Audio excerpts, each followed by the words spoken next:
discípulos a entrarem no barco, ela é interessante. Compelir significa obrigar, mandar, ordenar. Vão. Imagina só o que estava acontecendo. Jesus estava cercado por uma grande multidão. E por ele estar cercado por essa tão grande multidão, ele chamou os discípulos, levou até o barco e disse para eles assim: subam no barco que a gente se encontra mais tarde, enquanto eu vou despedir a multidão. Enquanto eu converso com a multidão, vocês vão saindo. Aí você imagina a cena. Todos os discípulos estavam muito felizes com o que estava acontecendo. Porque se você observar o chamado de cada um, que estava fazendo cada discípulo, eles estavam vivendo um momento diferente do que eles faziam, certo? E eles agora, imagina eles entrando no barco, estando dentro do barco, alegre e talvez com uma interrogação na cabeça. Ora, nós estávamos todo mundo junto aqui. Jesus, ele obrigou a gente a subir no barco. E por que ele não veio? Poxa, estava tão legal, a presença dele é tão maravilhosa. E ele disse, vão andando, a gente se encontra mais tarde. E então o barco se afastou. Aconteceu um fato bem interessante. Em um dado momento, o tempo muda. Do nada, a tempestade começa a soprar ventos, começa a vir uma tempestade e o barco começa a se mexer. E quando o barco começa a se mexer, vem logo aquele negóciozinho de uns arrepios, vem aquelas coisas estranhas. Eu vou dizer um negócio para vocês, mulheres. Você sabia que homem tem muito medo? É. Eu descobri isso. Ei, homem tem medo. Sabe por que eu descobri que homem tem medo? Eu tenho feito alguns cursos. E aí eu estava num treinamento de agulhamento digital. Todas as mulheres entregavam a mão, o braço, o tornozelo para receber a agulha. Mas quando chegava na vez dos homens, eles diziam, rapaz, olha aí, tu tem certeza? Presta atenção, dói. Quando mostrar a ponta da agulha assim, aí que dói mesmo. Eu estava tentando entender por que os homens têm medo, porque eles nunca tiveram neném. As mulheres que já tiveram neném sabem o que é dor. Então qualquer dor não significa e nem chega nem aos pés, não é verdade? E é por isso que eles têm medo. Com os discípulos de Jesus não foi diferente. Quando as ondas começaram a açoitar o barco de um lado para o outro, sabe qual era o comentário dentro do barco? Se Jesus queria que a gente morresse, por que ele não matou a gente lá na beira? A gente viu que ele fez tanto milagre, é só ele dar o comando, né? Morria todo mundo e acabou. Se ele não precisava disfarçar, botar a gente num barco, colocar para o meio do mar e agora vamos todos morrer? Quando o homem está com medo, essa é a conversa que tem no meio de homem com medo. E agora, o que vamos fazer? E aquele monte de homem com medo, e o mar agitado, e o barco agitado. O vento balançou meu barco em alto mar. O medo me pegou, e me cercou. Eu quis me afogar. Mas então eu clamei ao filho de Davi. Ele me escutou, por isso estou aqui. O vento ele acalmou, o medo repreendeu. E quando ele ordenou, o mar obedeceu.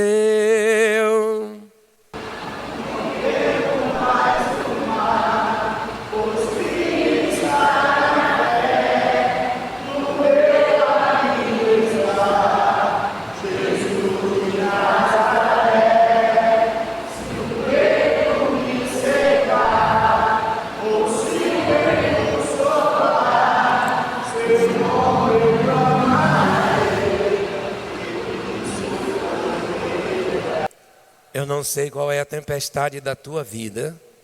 Eu não sei o que você está atravessando, mas qualquer coisa que foge do comum é tempestade. E esses homens estavam na tempestade. Os homens se juntaram, conversavam, se desesperaram, se abraçaram, se despediram, até lembraram da família dele. Até lembraram da família deles. Porque nós, quando estamos em apuro e que estamos longe de casa, a primeira coisa que a gente lembra: quem vai cuidar da minha casa? Quem vai cuidar da minha família? Quem vai dar continuidade ao que eu estava fazendo? E a gente fica logo desesperado. Já entra logo em desespero. Lembra de todo mundo. Pastor, o senhor já esteve nessa situação? Já. Irmãos, eu guardava dinheiro. Não roubava, guardava. Do meu dinheiro, do meu salário lá da escola. Todo mundo sabe que eu trabalho na escola. Eu separava uma parte e dizia para minha esposa: só tenho isso. E eu já tinha juntado um bom dinheiro. Vai que precisa, né? Aí um belo dia eu passei mal. O meu coração deu uma acelerada. Eu estava pesando 122 quilos. Aí eu disse assim, quando eu vi meu coração, igual o pessoal lá no mar, na tempestade, os discípulos. Eu digo, é hoje. Aí minha pressão baixou, eu fiquei assim, suado e desesperado. Eu digo, eu acho que isso é a morte. Quando eu comecei a pensar que era a morte, eu chamei ela, disse, Cleidiane, vem cá, rápido. Disse, o que foi? Ao invés de eu pedir para ela me abanar, me abana. Eu disse, amor, eu tenho dinheiro guardado, tá lá em tal canto. Tu vai lá, tá, amor? O que está acontecendo? Aí eu querendo falar e ela interrompendo. Se eu morrer, amor, tem lá, vai assim, procura assim, tá lá. Tu estava escondendo dinheiro. Peraí, amor, eu estou morrendo, presta atenção. Olha, amor, não arruma ninguém, tá? Fica solteira pro resto da tua vida, hein? Não bota ninguém na tua vida, não. Olha as crianças, hein? Aí uma pastora me chamou lá na casa dela. O marido dela estava bem ruim. Não, ela estava ruim. Mandou me chamar lá na casa dela. E aí eu cheguei na casa dela, ela disse, pastor Miro, posso lhe pedir um favor? Já falei com meu marido. Ele concordou. Se eu morrer para ele ficar casado com a minha mãe, porque a mãe dela já era solteira, viúva. O que ela queria? Que se ela morresse, o marido ficasse com a mãe. Para não ter outra pessoa. Aí eu disse, irmã, aí é brincadeira. A senhora quer que eu convença? Verdade, irmão. Irmã, pare com isso. Não foi, Cleidiane? Não foi essa a proposta que fizeram? Chamaram eu e a pastora Cleidiane para ser testemunha de que se a irmã morresse... Irmão, para que você não fique procurando, não é nem um pastor aqui da igreja, tá, irmão? Mas assim, ela falou isso para nós dois. Disse, olha, pastora, se eu morrer... Ele já sabe que ele vai ter que ficar com a mamãe. Outra pessoa ele não põe. Aí eu digo, mas irmã, me ajude, né? Ninguém pode fazer um negócio desse, né? Se já não está fácil com a senhora, imagine com a sua mãe. Vai ser um pouquinho mais difícil, né?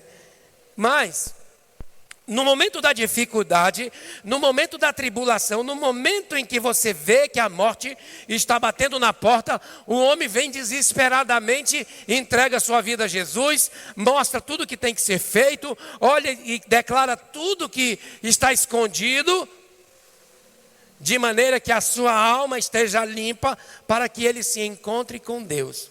Lá com os discípulos era diferente. Sabe o que eles estavam pensando? Por que Jesus colocou a gente no barco? Por que a Bíblia está dizendo logo no início do versículo que nós lemos? Logo a seguir, compeliu Jesus, obrigou Jesus, os discípulos a embarcarem. Ele obrigou os discípulos e agora os discípulos estão em apuro pensando em Jesus, porque ele fez isso com a gente. Aí eu digo, Jesus não sabia que ia acontecer tudo isso? Claro que sabia, mas era necessário que fosse feito dessa forma, porque aquele povo estava em um treinamento de aprender a confiar em Jesus, a ver e experimentar o poder de Jesus. Quantos estão entendendo?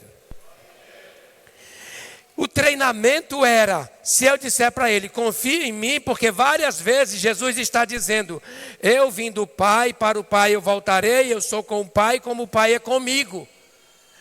Tudo bem, mas era necessário demonstração de que Jesus estava com o Pai e o Pai com ele, e que o povo entendesse de uma maneira lúdica. Como é que eu vou entender de uma maneira lúdica? Porque algumas pessoas não conseguem entender somente alguém falando. Precisamos ilustrar para que a pessoa entenda, porque são linhas de entendimento diferentes.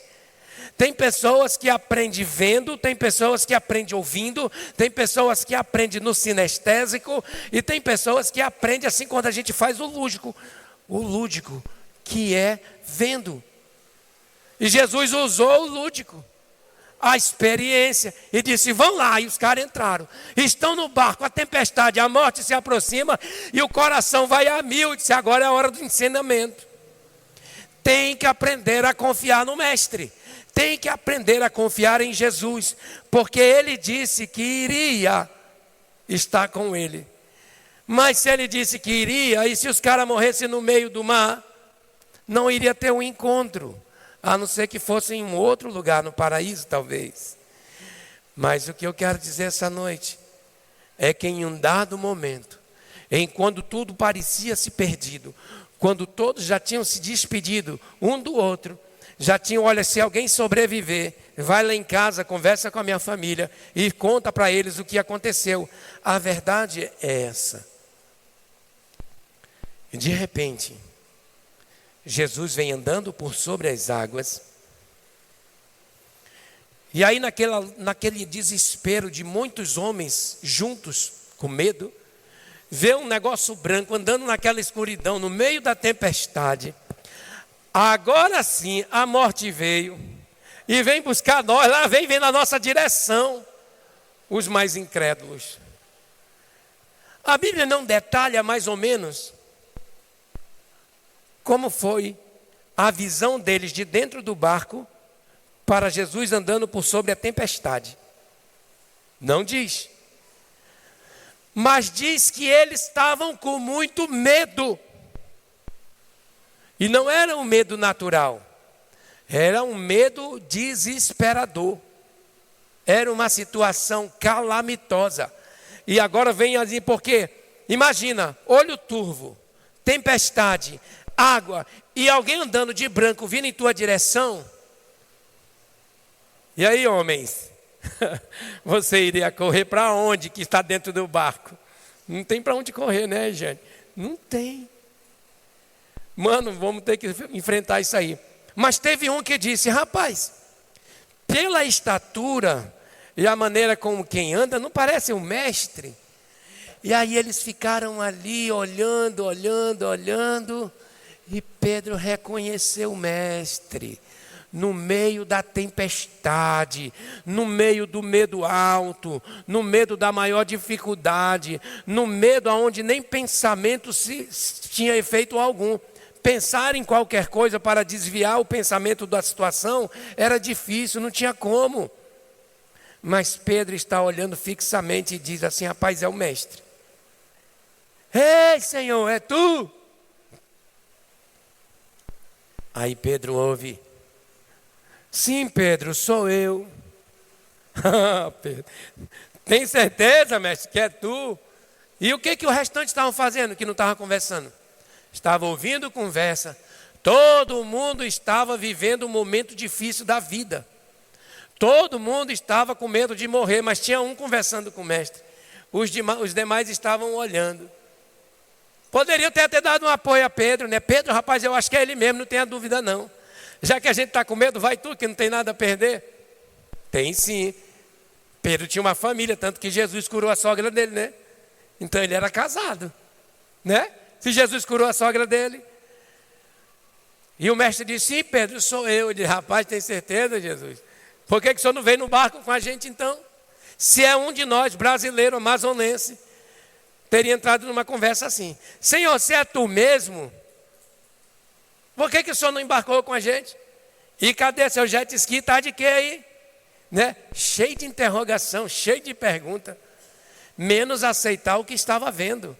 Às vezes nós estamos diante de um milagre e estamos duvidando. Rapaz, será se é meu mesmo? Eu não acredito nisso não. Né? O milagre está na tua porta, já está visível, você está apalpando e você está em dúvida. Será se é de Deus mesmo? Está a mesma coisa. Então Pedro diz assim: Senhor, se é tu mesmo, vamos lá. Então permita que eu vá até aí com o Senhor. Ele diz assim: então tá bom, Pedro, vem. E todo mundo olhando. Pedro sai do barco.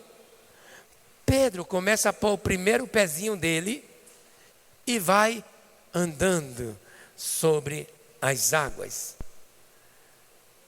Como ser humano, é normal ele ter ficado impactado, porque ele estava pisando e não estava afundando.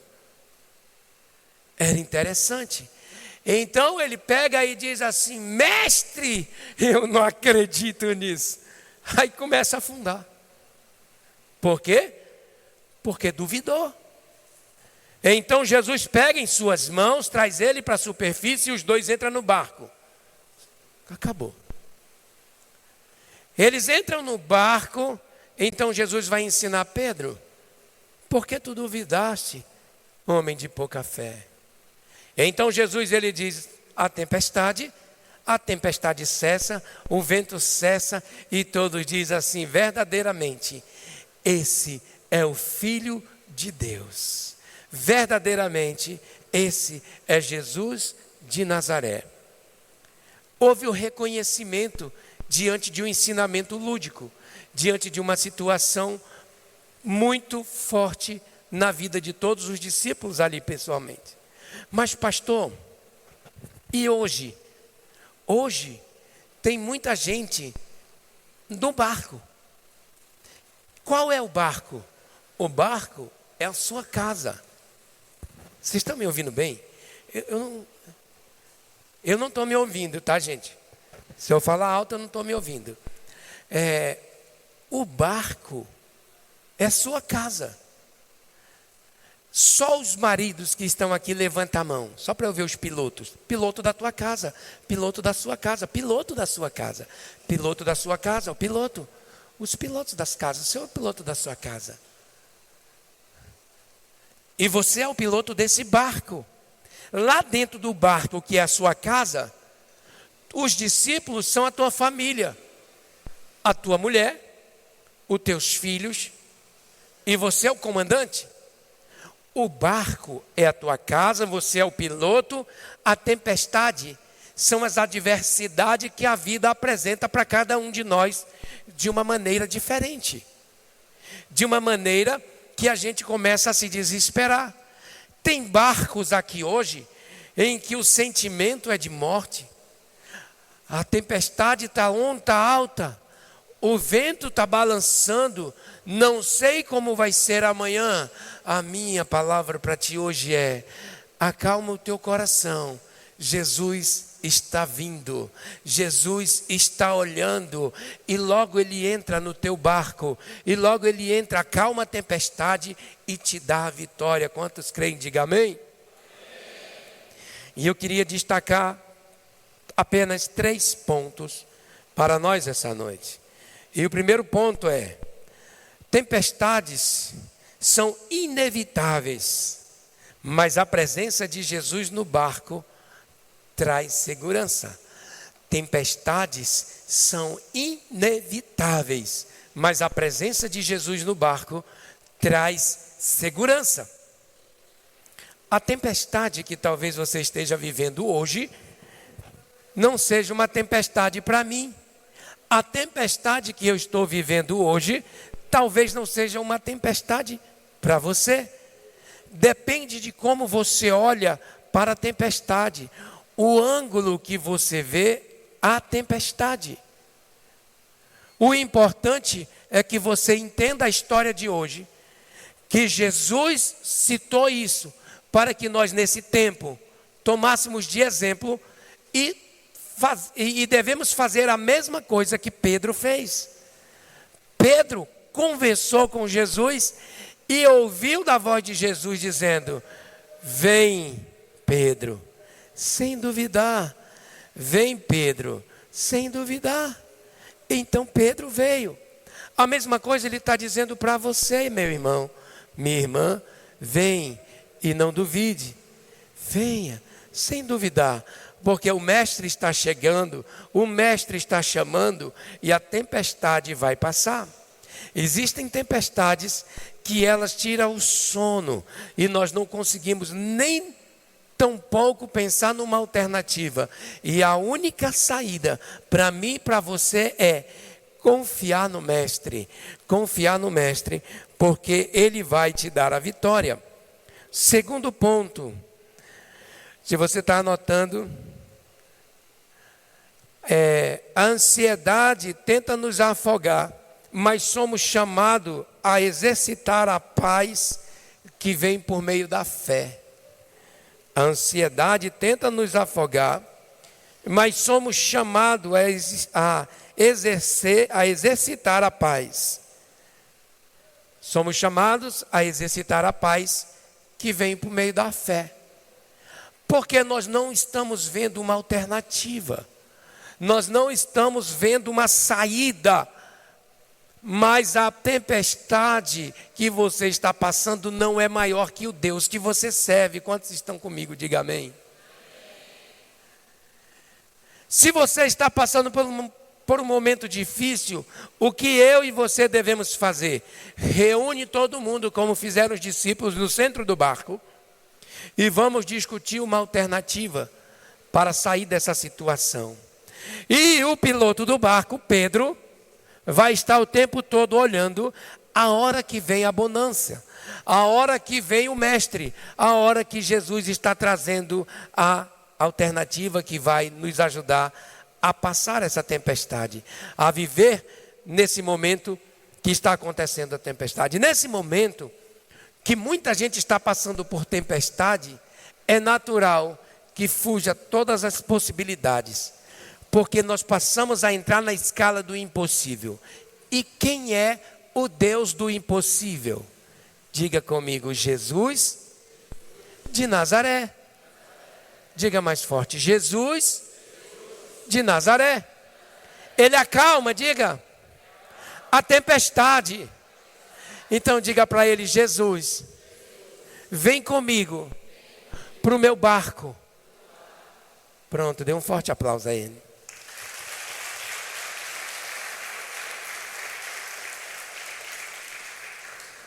O terceiro ponto: o medo paralisa, mas a fé nos lembra de quem está no controle. Quantas vezes, de fato, eu pensei em desistir? Quantas vezes, no meio da tempestade, eu olhei e não tinha nada? Não tínhamos nada.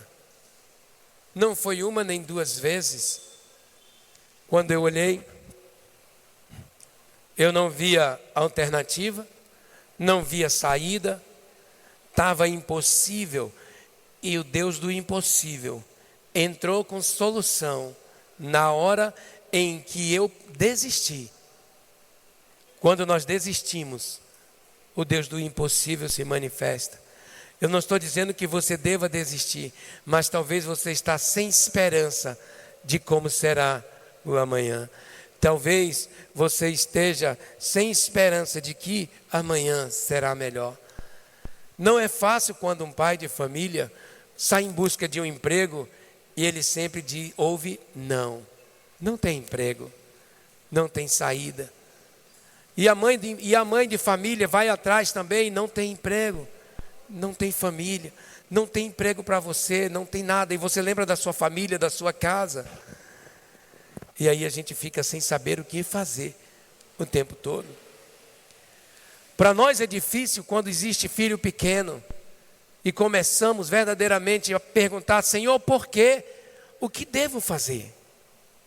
Eu me lembro, uma certa ocasião, eu estava no banco. Naquela época o banco era presencial. E tinha um homem forte, alto. Ele estava no caixa. E eu estava no caixa seguinte. E a moça estava contando dinheiro no caixa. E aquele homem estava aqui. Lembra quando o caixa do banco era assim? E aí a gente ficava, tinha um vidro, né? E aí os caixas ficavam um do lado do outro, a gente era atendido aqui, o outro era aqui, o outro aqui. Lembra assim? E eu estava sendo atendido ali. E de repente aquele homem alto fez o seguinte. O vizinho do lado dele estava contando dinheiro, ele estava aqui. Sabe o que ele fez? Ele meteu a mão por cima. Pegou um monte de dinheiro que estava a caixa contando. E saiu correndo do banco. E foi aquela gritaria. E foi aquele desespero. Na época, era ali no centro, ali onde vende, naquela bemol do centro. Acho que era Bamerindos o nome do banco. E eu tinha ido porque eu trabalhava na empresa Murata da Amazônia. E eu deixava o carro lá no estacionamento. E eu disse, meu Deus, por quê? Por que isso? Por que ele fez isso? E como ele era grandão, ele não correu tanto, os guardas pegaram ele lá na frente. E aí eu terminei de fazer o que estava fazendo. E aí eu vi os guardas levando ele para o estacionamento. Levaram ele para o estacionamento. Ninguém podia entrar, ninguém podia ver. Mas eu estava com o documento do estacionamento e o carro estava no estacionamento. Quando eu passei, o guarda disse, não pode ir. Ele disse, eu vou sair. Só que eu queria ver. E quando eu cheguei lá, aquele homem estava no chão. Uns guardas botaram o pé em cima da costa dele. Ele estava com os braços estendidos. Outros dois segurando aqui. E outros segurando na cabeça. E tinha uma senhora que disse, meu filho, você é tão jovem, tão bonito, tão forte. Por que você fez isso? Porque você não pediu. Porque você não pediu ajuda para alguém. Sabe o que ele disse? Se a senhora tivesse 3 crianças em casa, e eu saí de casa e eles ficaram chorando porque não tinham café, não tinham almoço, e ninguém me deu emprego, e se eu pedisse ninguém ia me dar, por isso eu fiz isso. Aí a moça disse, agora ficou pior, você está preso. Aquilo que estava difícil ficou impossível. Mas a forma como que ele foi tentar resolver o seu problema foi difícil. O meu coração ardia, queria dizer, poxa, deixa ele embora. Deixa ele, cometeu um erro, deixa ele embora. Não, vai preso, a polícia já está chegando. Deixa ele ir. Aquilo era uma tempestade que ele estava vivendo, mas era só confiar em Deus. Você está aqui hoje, está vivendo uma tempestade lá dentro da tua casa, que eu não conheço, talvez o seu vizinho, o irmãozinho aí do lado não conhece a tempestade, e você está vivendo. Mas o Senhor Jesus conhece tudo. Ele sabe o momento que você está orando, Ele sabe o momento que você está pedindo. Mas é no tempo dele. Os discípulos estavam implorando para não morrerem, mas o Senhor Jesus chegou no tempo dele. Não é no meu tempo, não é no seu tempo, é no tempo de Jesus. Mas a única certeza que eu e você temos é que você não vai ficar sozinho. Você não vai ficar sozinha. Vai passar. Vai passar. A dor, ela não pode durar para sempre. Vai chegar um momento em que vai passar. Eu fui no hospital com uma irmã aqui da igreja. Ela estava passando tanta dor, que estava dando morfina. E tem uma quantidade de morfina. E quando aplicava morfina não dava jeito. É para o último estágio da dor. E aplicaram a morfina e não passava, não passava. E quando eu cheguei lá, ela disse: pastor, eu queria morrer. Por que eu não morro para passar essa dor? Ela vai passar. A morfina não vai dar jeito, o médico não vai dar jeito, mas Jesus vai dar jeito. Ele está aqui. Ele vem. Passou, acalmou. Ela dormiu.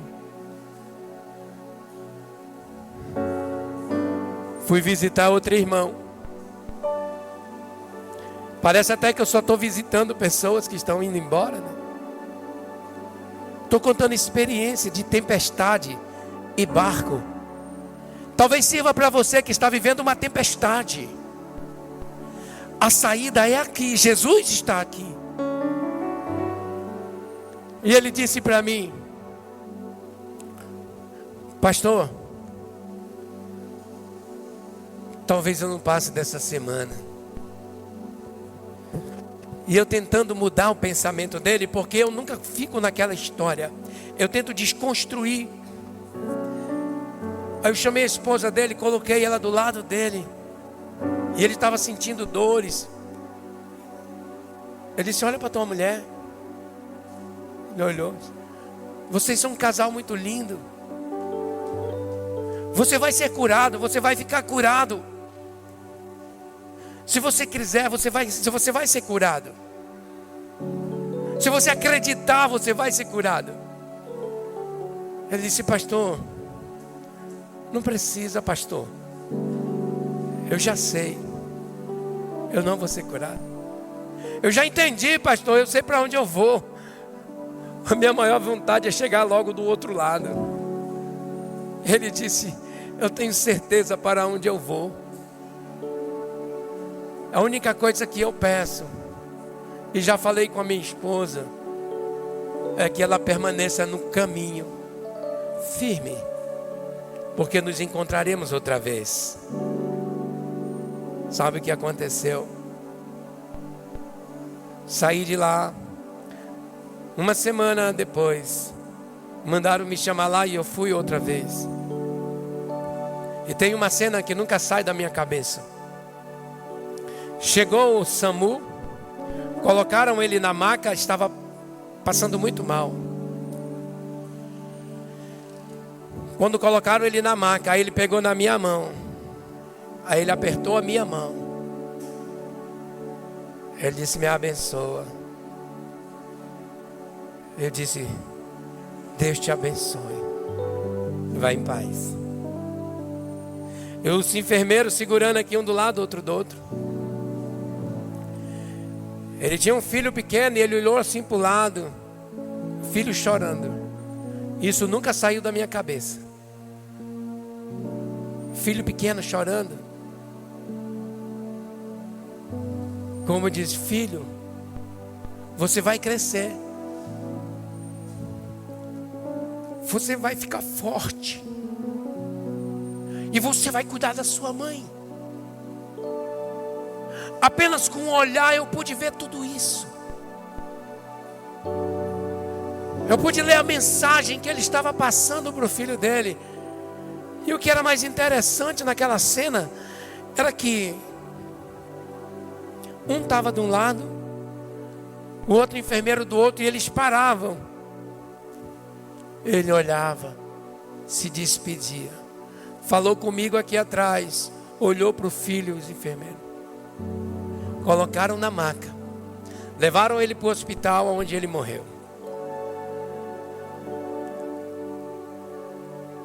Quando vem a tempestade, quando ela chega, nós precisamos estar preparados e saber para onde estamos indo,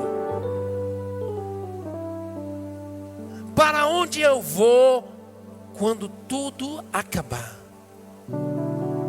O que nos fortalece é saber que Jesus está vindo E é o mesmo que disse: eu vou preparar lugar para que onde eu estiver, estejais vós também.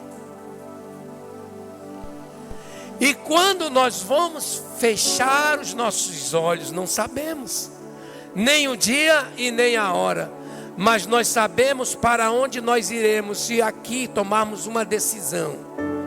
Que decisão é essa?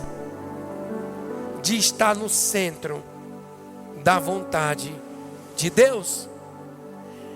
É entregar a nossa vida a Jesus. Pastor, já entreguei, então dá manutenção. Sabe por quê? Porque a nossa vida até o final, Jesus está dizendo: no mundo tereis aflições. Mas Ele continua dizendo: tem de bom ânimo, porque eu venci o mundo. Significa que eu e você, em alguns momentos da nossa vida, vai haver tempestade, vai haver momentos difíceis. Mas nós precisamos entender o ensinamento que o mestre deu lá atrás. Ele disse: confia, apenas confia nele. Te prepara para encontrar com ele. Igreja, nós estamos no momento de nos prepararmos para encontrar com Jesus. Nós não podemos deixar em nenhum momento as situações da vida, o que ela vem nos apresentando, não podemos deixar que ela te entristeça, te desanime do caminho, porque Ele está dizendo que tereis aflições. Às vezes não acreditamos mais, estamos incrédulos, porque os discípulos que estavam do lado de Jesus ali, eles não creram. De frente para a morte, eles não creram, até que Jesus se manifestou, e aí eles falam: verdadeiramente Ele é o Filho de Deus. O Senhor Jesus é o mesmo ontem, o lá do início da tempestade. Ele é o mesmo hoje e será eternamente. Irmãos, devemos todos nós, todos os dias, entregarmos a nossa vida a Jesus, porque todos os dias nós falhamos, todos os dias nos distanciamos, e nós ficamos sem entender muitas das vezes, porque passamos por determinadas situações. Eu posso te dizer que é porque verdadeiramente não aprendemos ainda o que o mestre quer nos ensinar. Talvez o que você está passando, Ele mesmo empurrou o teu barco, como fez com os discípulos. Ele impeliu, obrigou para que eles acreditassem. O que você está vivendo hoje, o Senhor empurrou o barco da tua casa, o barco da tua família, Ele empurrou para o meio do mar, e vai acontecer a tempestade. E se você estiver vivendo a tempestade, confie que o mesmo que acalmou a tempestade lá atrás, é o mesmo que vai acalmar a tempestade da tua casa, da tua vida, na tua família. Vai chegar na hora certa. Dê um forte aplauso a Ele.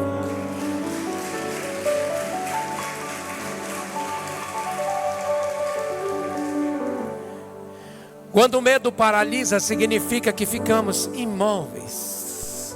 O medo paralisa, mas quem está no controle é o Senhor Jesus.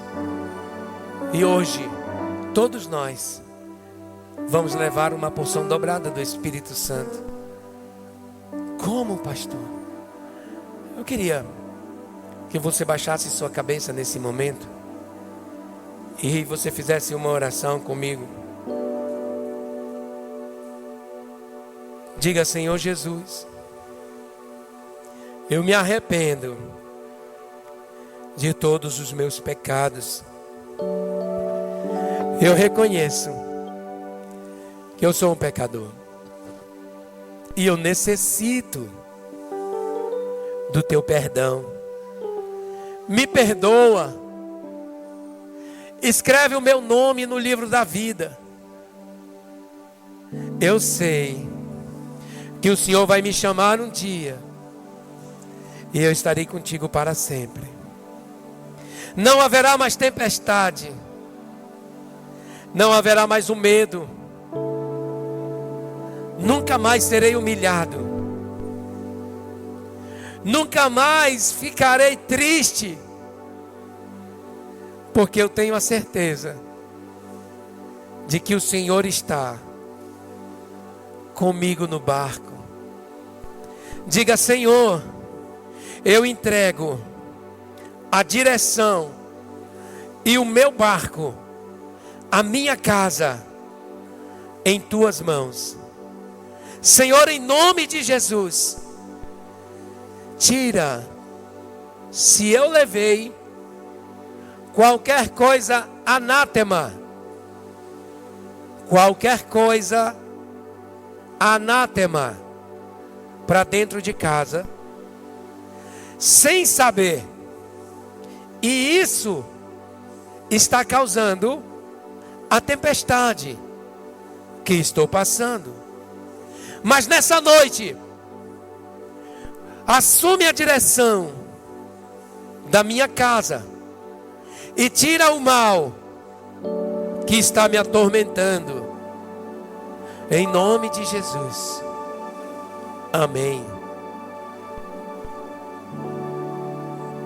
Se você fez essa oração pela primeira vez, ou se você está, eu prefiro acreditar que estava passando por tempestade, vem aqui na frente. Eu quero orar por você. Nós fizemos uma oração de entrega, agora eu quero orar por você. Saia do seu lugar.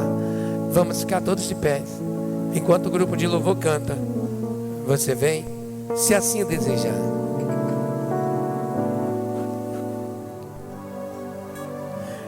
Eu queria chamar o irmão Dilson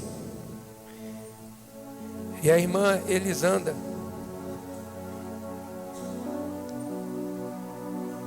Eles decidiram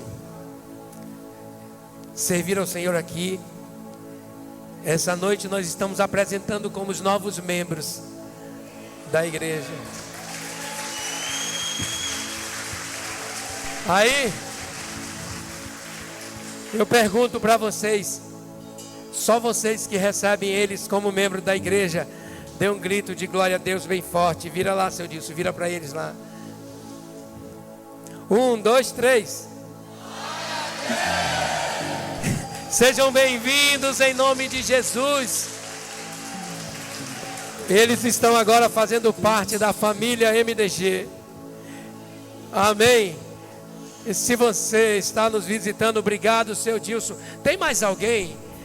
Ah, pastor, eu já frequento aqui há tanto tempo e eu queria fazer parte dessa igreja. Como é que eu faço? Vem aqui agora, eu vou te apresentar para a igreja, né? Vem que eu vou te apresentar e a gente vai orar. Esses são os novos membros da igreja. A gente vai estar orando por você, vai estar cuidando de você e orando por você, amém? Sejam bem-vindos em nome de Jesus. Que essa igreja seja a sua casa, seja parte da sua família agora em nome de Jesus. Conte conosco, amém? Deus abençoe, pode ir lá, Deus abençoe, queridão, Deus abençoe. Seu Jorge quer fazer parte da igreja também. Amém. Pastor Raimundo vai dar os avisos. Tem aviso, Celso? Olha, homens, sábado. Deixa eu te falar, podeis sentar rapidinho para me falar. Já finalizei.